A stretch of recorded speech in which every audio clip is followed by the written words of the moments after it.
Welcome, everyone, to Zoom into Books this afternoon.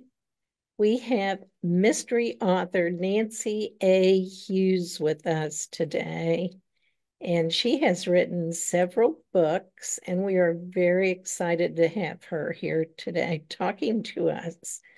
Um, Nancy's been with Headline Books for about a year. She's got two series already in publication. And she's going to tell us a little bit about everything she's doing right now. Nancy, um, her other series are the Trust Mystery series and the Dying Hour. And she has a background of business writing. And after that, she retired from that career. She's gone to a life of crime, writing about crime, that is. So, Nancy, welcome to Zoom into Books this afternoon. Well, thank you for having me, Kathy. I want to say first how delighted I am to be an author with Headline Books, which I'm sure everybody knows for 3 times at least has been the uh, book publisher of the year, which is so I'm very honored to be here. And thank you for having me. Well, thank you very much, Nancy. I'd like for you to start off by telling the viewers really what got you started writing, your inspiration for writing. And for those of you who are watching on Facebook Live, if you have questions for the author, please type them in the comments, and I'll make sure that Nancy answers them before the end of the interview. Those of you who have not subscribed to our YouTube channel, please do. This video, along with other author videos, will be up on our YouTube channel within a few weeks. So, Nancy, take it away. Well, thank you, Kathy. You asked how I got started as a writer. I guess, like a lot of fiction mystery writers, you could blame it on Nancy Drew. I have vivid memories of me, a little girl sitting on the front stoop on a Saturday, reading all of the Nancy Drews one at a time. But the one I remember the most was The Hidden Staircase. And in that book, if you look at it today, the answer to the mystery is right there on the cover. And I think I've taken a snippet from that in that all of my book covers have a clue. But anyway, I also blame my parents who moved me from Key West when I was 2 years old. And I swear I have not been warm since, no matter how they bundled me up. But when I was walking to school, whether it was elementary, high school, or whether walking the Penn State campus, I was never warm enough. And I would make up little stories in my mind just to distract myself so that I would be able to get from point A to point B without feeling like I was freezing to death. So, anyway, I never said that I was going to write mysteries. That was something that kind of came about later. I was going to go into advertising. At Penn State, I studied communications, um, media relations, broadcasting, I was going to go to New York City and write award-winning advertising campaigns. And then life took a little turn. I met the man of my dreams, and he was an agricultural banking major and went into a long career in ag banking. And I can tell you, there have not been cows and plows in New York City in 300 years. Our first home was in a tiny town that had one blinker light. And in that tiny town, we had two beautiful little babies and then moved to a slightly larger place. And when the little guy went to kindergarten, I decided it was time to find a job in an advertising agency. And I found there were no ad agencies, even in a bigger place. There might be some mom and pops or just pop, but I decided to then start my own business. So that's what I did. I cobbled together a business of for small to mid-sized businesses who needed help with particularly the press, media communications, newsletters, and things like that. And I did that for a number of years until somebody told me one day, your job is in the newspaper. And that took me for 5 years to a bank. If it had the word relations after it, I did it. Media relations, public relations, community relations, and so on. And I did that for about 5 years. I loved what I did, but did not like where I was. I'd read somewhere that if you're a leader, don't look for someone to follow. And after 10 years on my own, I did not do that well. So when our son was graduating from Ohio State, I put a big red lipstick kiss on the back of the envelope to with his last tuition payment and quit. And then I turned to a life of crime and I drafted my first mystery. And that's how it all got started.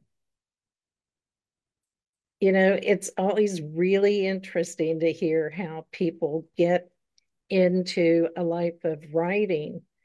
Um, Nancy, as I said, is a mystery writer. The most recent book she has out is called By Rook or By Crook. And we had a hard time coming up with that title. It was such a good book. We had to work hard on that title. But I'd like for you to please tell the viewers about By Rook or By Crook, and why did you select crime fiction? Um, I know you talked about Nancy Drew. I read Nancy Drew Oh, too, and loved watching television.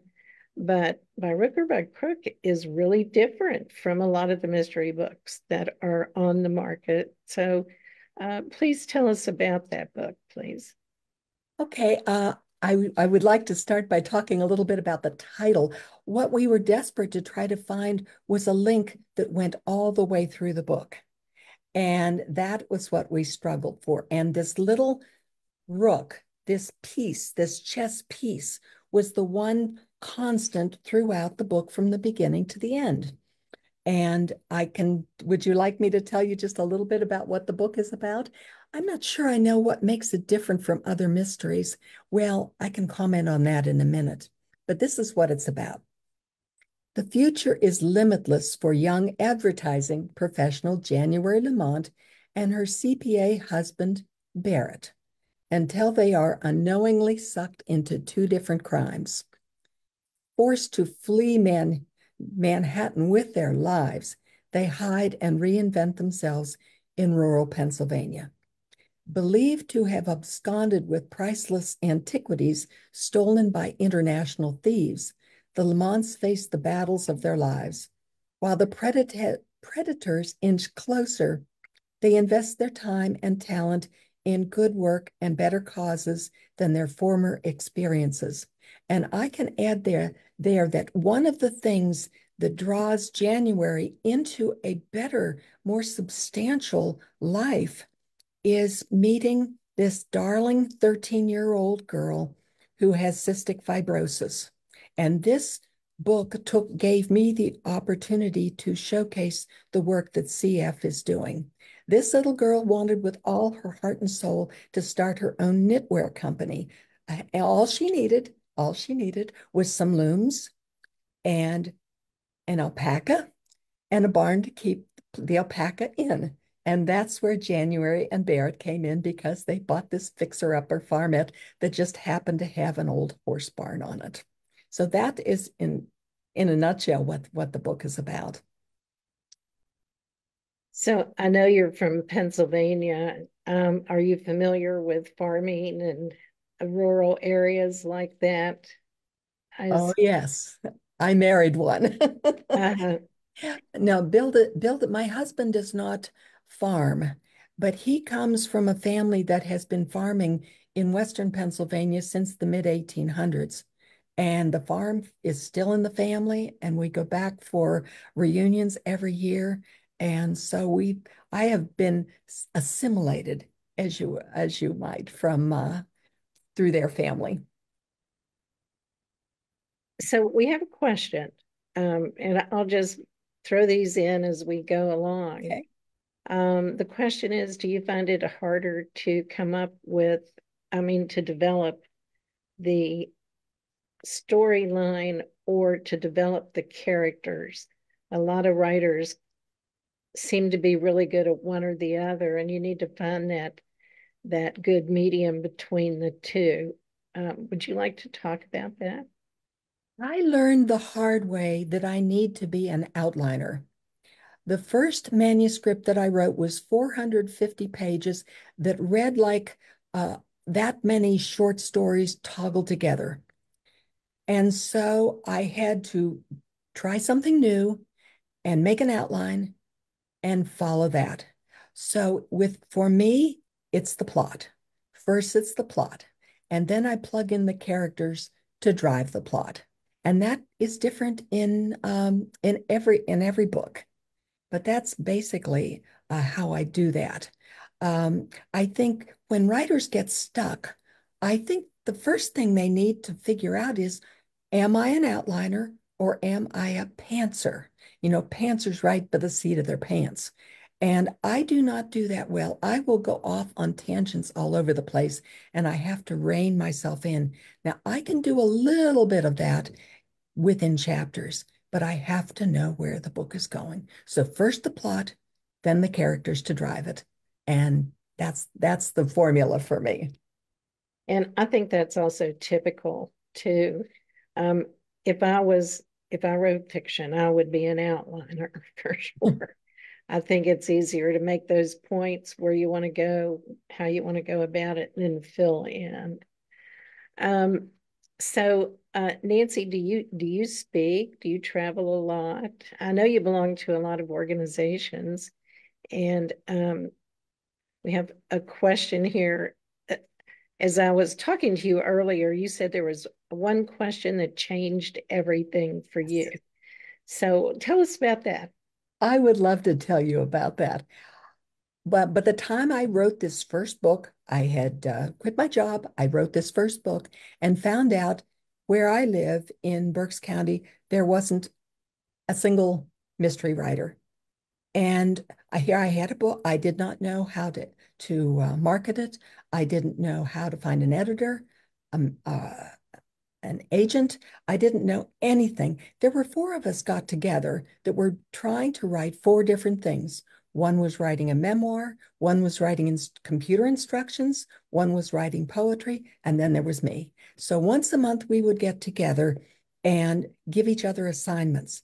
For example, 2 months, next month, we need to see you need to have finished two more chapters. We never passed work around. It wasn't that kind of a group. But this one lovely lady, I can't thank her enough. CJ, her name was. She said to me, Nancy, do you have, I should back up and say, I've been whining a lot about this.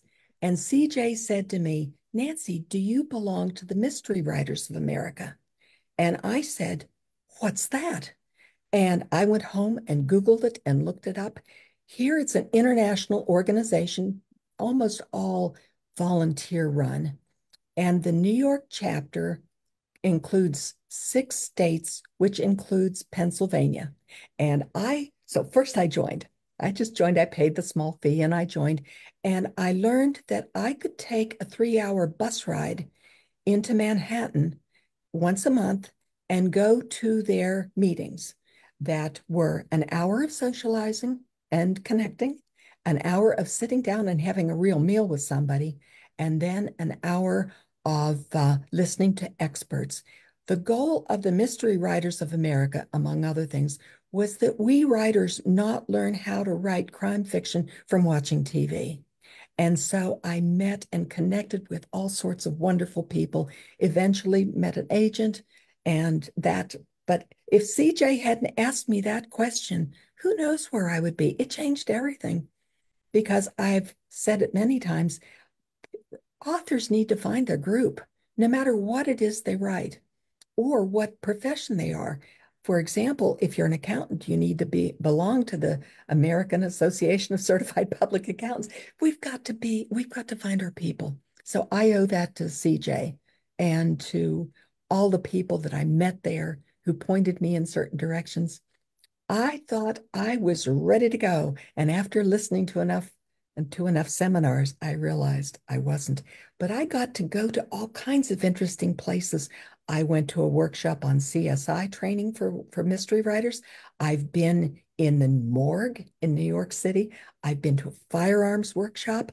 It's just been a wonderful ride. But I never would have found it if it wasn't for that one question. And since I've joined International Thriller Writers and Sisters in Crime and PennWriters and so on. But that's a long answer to a question, to Well, probably a one sentence question. it's true. And I don't think I've ever heard those words said, learn to write crime, not from watching TV. Yeah. Um, PennWriters is such a good group. I've attended several of the PennWriters conferences. One year, one of the speakers was, I think, a crime scene investigator that they had there to talk. And I learned things that nobody would ever know, unless you do that for a living. So I can see how valuable that experience was to make your books really true to life and bring the story to the forefront. That's great. Um, so I know you want to read an excerpt. We would love to hear an excerpt of the book, if you would, please. I will try to keep it short. That's all right. This is from Rook or by Crook. Yes. And I should add that what they are doing, the bad guys have sent two goons, if you would, to find the missing treasure that they think the Lamonts have absconded with, and they don't have it. So anyway, they're doing some electrical work, and she's just been turning off circuit breakers and things like that so that he doesn't get electrocuted. And so either she was dreaming or her eyes were deceiving her, but Barrett was standing stock still by the fireplace, and two shadowy figures faced him from inside the front door. She gasped, bolting for the light switch that failed to respond. "Who are you, and what do you want?" she demanded. The taller one motioned to both of them with the sweep of a flashlight that momentarily blinded her. "Sit over there at the table." They complied. "What do you want?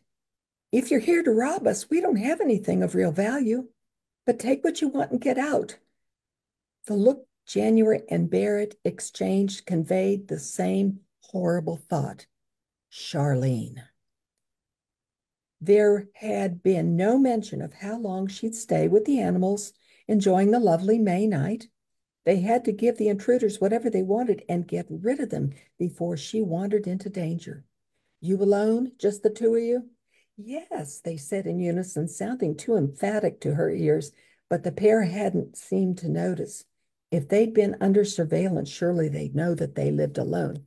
"Check it out," he said to the short, silent one who made a cursory check of the small house.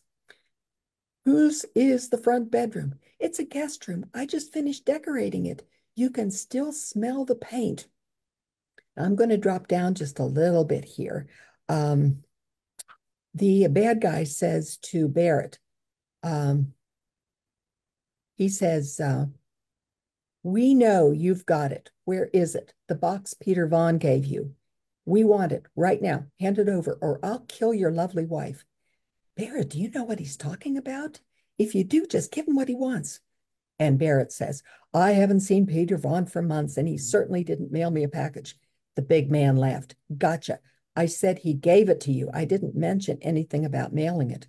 "Well, there's your problem. Peter never had my new mailing address, so he couldn't have sent it UPS, FedEx, UPS, or carrier pigeon. You've had some bad information, and since we can't see who you are, I suggest you just leave." So then they go on and they tie them up and so on, and then they have a problem. January January's line of vision followed the short guy down the hall. What of Charlene's overnight bag and sketch pads and so on? Now, a gentle breeze fluttered the Venetian curtain blinds, their poles tapping the window. January was sure she could hear Charlene's feet swishing through the dew-dampened grass. with with no neighbors, as these thieves had pointed out. Surely, if they kept quiet, it wouldn't occur to them to tape their mouths.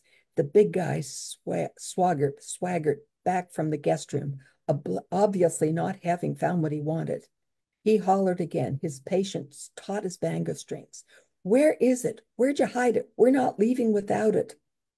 He scowled, momentarily lowering his head, giving January a chance to catch Barrett's eye.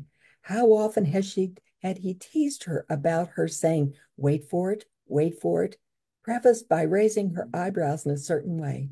Without making a sound, she pursed her lips as if saying, shh. His eyes widened with recognition and then waited for her to react. She screamed, I'm telling you, we are alone. We cannot call for help. We have no cell phones to call the police. She yelled at the top of her lungs. Go away, take my purse, our wallets. Silence, no swishing feet. And then sometime later, because I know you didn't want me to go on too long, um, the big guy gets the knives out of the kitchen. He stalked from the kitchen, brandishing a meat cleaver. He yanked the tape from Barrett's mouth and grabbed January by the hair so hard he lifted her chair and all an inch off the floor. He laid the knife against her throat, then looked expectantly at Barrett. Well, what's it going to be? In a flash, the house exploded in activity, with police in riot gear storming from two different directions, and so on. So Charlene got the message and called 911, went back to the barn and called 911. But the problem is, these are just the goons. The bad guys are still out there. They're still in New York and New Jersey, and the saga goes on. That's a great excerpt, Nancy. I know we have a lot of people who are going to be interested in finding out how that turns out for sure. I know all of Nancy's books are great reads. And now that it's August, we have the fall show season coming up. Are you going to be doing events this fall? And I know you're going to be in Charlotte, North Carolina with us at the Southern Christmas Show. So, what else do you have coming up this year? Okay, what I've got coming up, let me find the exact dates. Books is in Lancaster, Pennsylvania. And that is a great event because there's big tables with nothing but authors and lots of books. And the only reason people are there are to buy books. So I will be there. Of course, I'll be doing the Southern Christmas Show. And also I do local events, libraries, book groups, book clubs, and conferences as they come up. Now, we're pretty much done with the conference season for now, but I'm already lining up some things for next year. And there is one presentation I would like to make for PennWriters, but I will pitch that and see if they'll bite on that. But I do a lot of local things with local groups. That's great. And, new authors, you can learn from this. When you have a book released, you generally start at home and do events and then build yourself out into your state, then into contiguous states. And another great event to go to is the American Library Association National Conference for networking. We will be at ALA 2025 this year again, and it's going to be in Philadelphia. So maybe you can join us there this year. Oh, that sounds great. Any place I can make either a day trip or just stay overnight one night. New York City's kind of out of my budget because $300 to $500 a night plus train to get there. The bus that I took to New York for so many years uh, went out of business, and Amtrak greatly cut their service, so there's no such thing as a day trip anymore. But I just keep looking, and we'll see what something always turns up. And it's good to get out there, guys. You can sell books from home through social media, but it's good to get out mainly to network, meet people who love what you love. I know that for most authors, particularly first-time authors, you spend a year, 2 years, however long it is, to finish your book. And you finish your book, it's published, and now what? Now what do you do? So you're a seasoned author, you're a very successful author, Nancy. Can you give us some marketing tips of what has worked for you? There, I should start with an apology. I have not been very big on social media. What I try to do is track sales. I find out what's working and what's not working. What has worked best for me is my website, and I have a good website manager. And also, I have a newsletter. And all the people that are on there, I know personally, and there's a lot of them by now. Every time I go to an event, I take my tablet and add some more people. But the website, there's a tab on contact for contacting me, and I will answer I will answer emails. And also, there's a spot there where you can sign up for the newsletter. Now, I only send about 4 a year. I don't believe in cluttering up people's inboxes. And also, I send a newsletter when I feel there's news to tell, especially a new book in the works, a cover reveal, something, there has to be enough meat on the bone to make it worthwhile because from my newsletter writing experience with business, those newsletters I sent out were 4 pages long, and I had them crafted so that the person who took in the mail could look and read the whole thing before they set it down and decided to look at it later.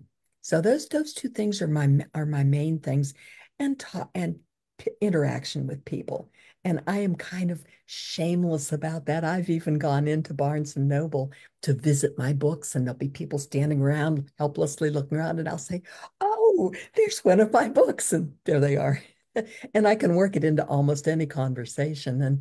And I have a stack of bookmarks with me always. I know Kathy is big on making sure you take your book with you. That's not always possible just because of logistics, but I never go anywhere without the bookmarks. And I hand them out freely after I've made my little pitch. Yeah, but That's great. I think it's also a lot about people being out with the people. It's so easy to talk to people. I'm just not much of a couch potato. Well, I used to say when, excuse me, when I did publishing workshops that I never signed couch potatoes. But then technology came along, and there are people who can sell very successfully from the couch. But you can't beat the experience of getting out, particularly networking. I can't stress that enough. And you talked about the group that you met with once a month. I know a lot of successful authors do that. They have critique groups. And whether you critique each other's work or um, or you do suggestions like you were talking about with your group, it's very helpful. Plus, listening to other people, you can learn what works for them and what did not work for them. That's all very helpful too. So I know you've done a lot of book signings and done a lot of conferences. And I ask most of the authors this question: what is the most memorable moment you have had signing books? That's easy. And to this day, I can't believe I was there. The Mystery Writers of America, that meets in Manhattan, has a very close relationship with the Mysterious Bookshop, which is the oldest and largest mystery bookshop in the country. And I was able to hold the launch from that bookshop, and I could not believe I was there surrounded by all even original uh, Sherlock Holmes books, and it's just an amazing place. And I couldn't help but thinking, talk about not about um, not the wondering why I was there. There's a term for that, um, uh, for why you are successful and why am I doing this and how am I, but it was wonderful. And we took pictures, we got the goodies to put it to make a nice little buffet table, and people came, and it was just amazing. That was my memorable event. That is memorable. I'm familiar with that bookshop, and that's a huge deal. Congratulations.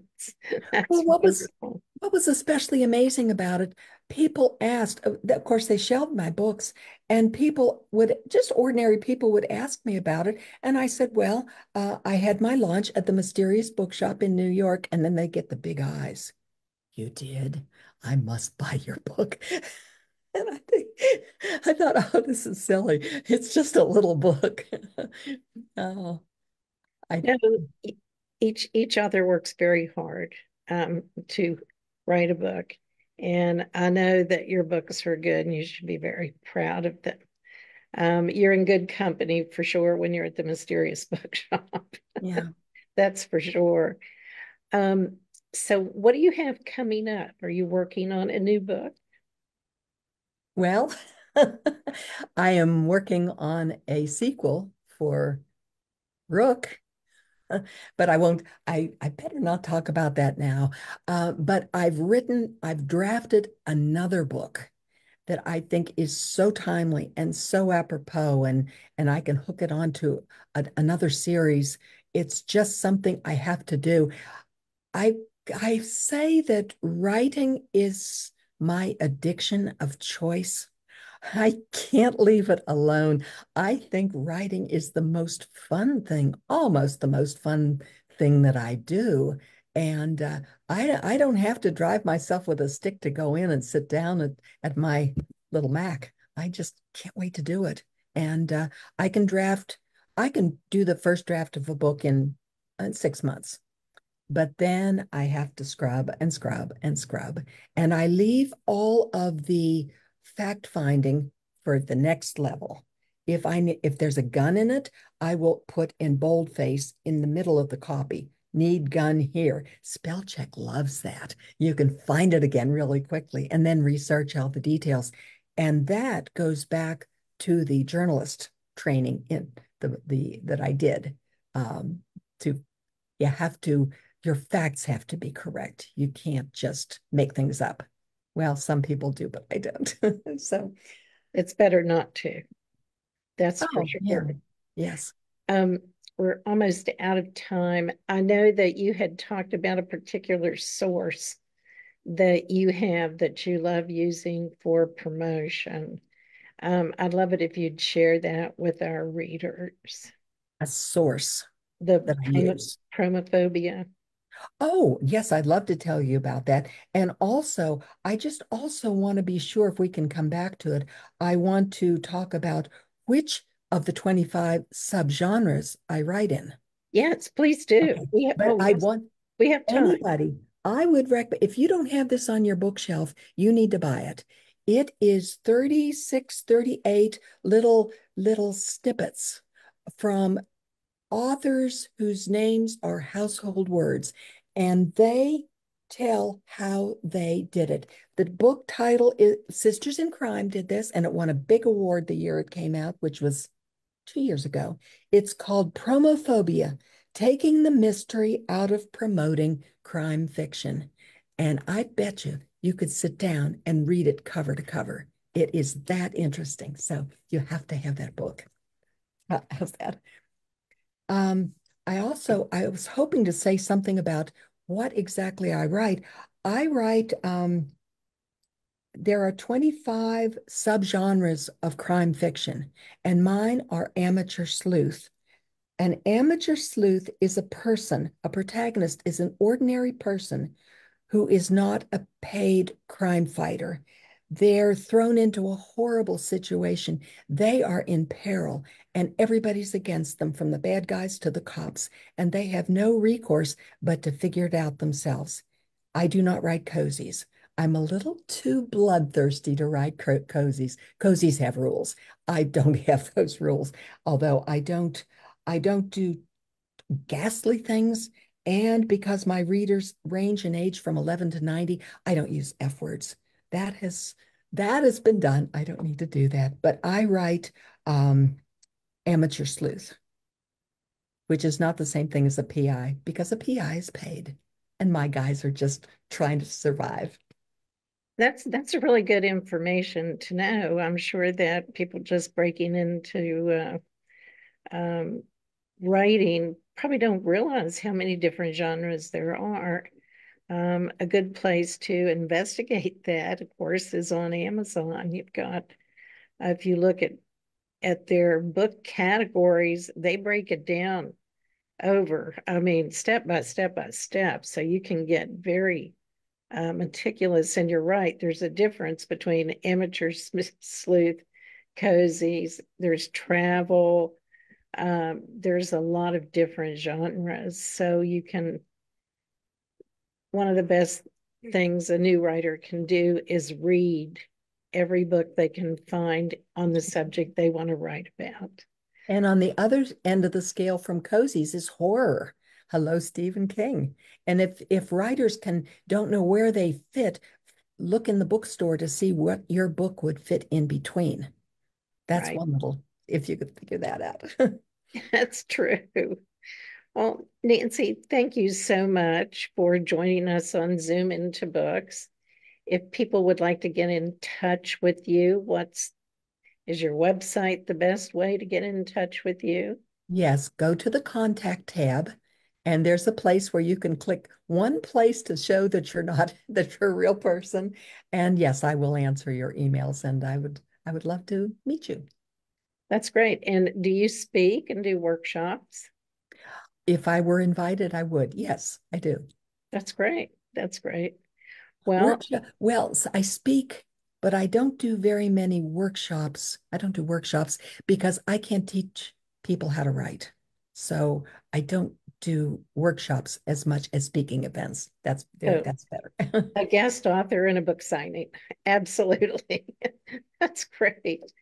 And we want to thank everyone who's been watching today. This video will be available on the Zoom into Books Facebook page anytime you'd like to watch it. In a few weeks, it'll also be available on the Zoom into Books YouTube channel. And all of Nancy's links are in the comments. If you have questions, you can still leave them in the comments. Nancy and I will check back to the Facebook page and make sure your questions get answered.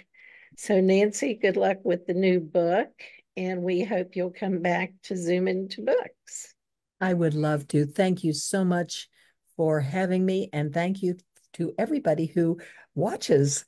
I appreciate it. Thank you. Thank you. Bye bye, everyone.